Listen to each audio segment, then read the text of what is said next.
Howdy Google Ads fans, and welcome back. Before we can name our campaign, we really need to understand the Google Ads structural hierarchy and then just some concepts in figuring out how to structure campaigns. Over the years doing this, a lot of clients and a lot of students struggled with, like, it's a little overwhelming. I have campaigns, ad groups, keywords, ads, accounts, multi-client centers. I have a big website, I have all the different products, I have different services, I have different colors of different products. Like, how do I structure a campaign? Like, what do I do? Well, there's a good system that you could use, and I'm going to teach you how to do that in this lecture, on how to figure out how to structure your account and how to break out your campaigns. And again, I want to reiterate, there is no right or wrong. There's different ways of doing this. And as we learn more about Google Ads, as we understand keyword match types, for example, as we understand different types of ads, we might want to structure campaigns differently for the sake of testing different things, for the sake of different organization, and based on what our business results are. But there is a good starting place system. But first, let's talk about account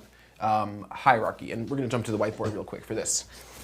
In Google Ads, there's a few different structural components to an account. So at the very top level, you have your Google AdWords, or your Google Ads rather, account, okay? And at the account level, there are different settings that are only applicable to the account level, but we'll get there. Then you have campaigns under your account. You have all sorts of campaigns. You could have many different campaigns. You could have hundreds of campaigns. You could have campaigns that are different campaign types. You could have search campaigns, display campaigns, retargeting campaigns, Google app campaigns, Google shopping campaigns, so on and so forth. The point is, campaigns are the next level down. So let's say we have 3 campaigns here.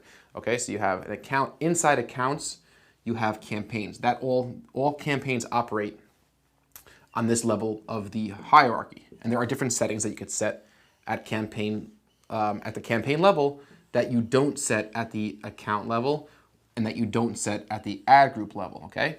Within campaigns, you have what's called ad groups. So we're just gonna do AG for ad groups. You have another ad group. You might have 2 ad groups in this one, and you might have, let's say, I don't know, you might have more ad groups, and you could have hundreds of ad groups inside any given campaign. Okay, so ad groups are inside campaigns. Inside each ad group are 2 things that operate on the same level of the hierarchy. You have ads and you have keywords, okay?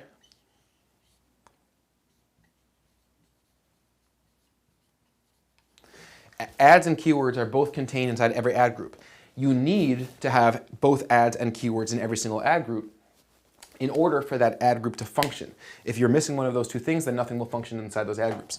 Now, at the account level, you're dealing with things like your specific email, time zone, billing settings,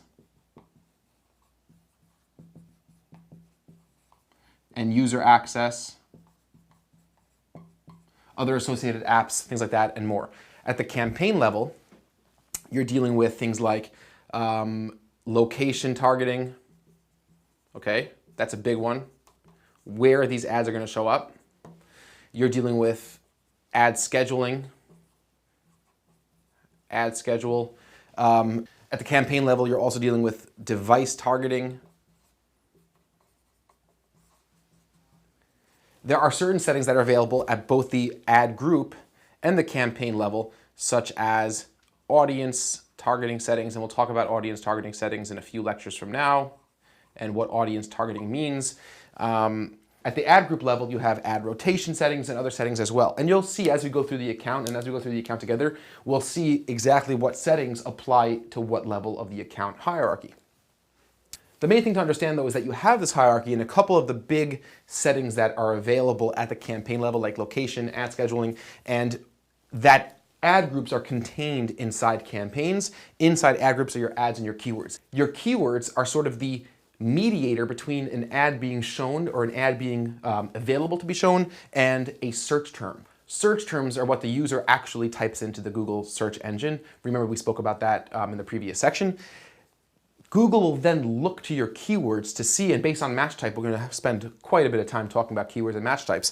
Google will see, is this keyword eligible? Is it related enough to the search term? Does this account want to show an ad of the impression?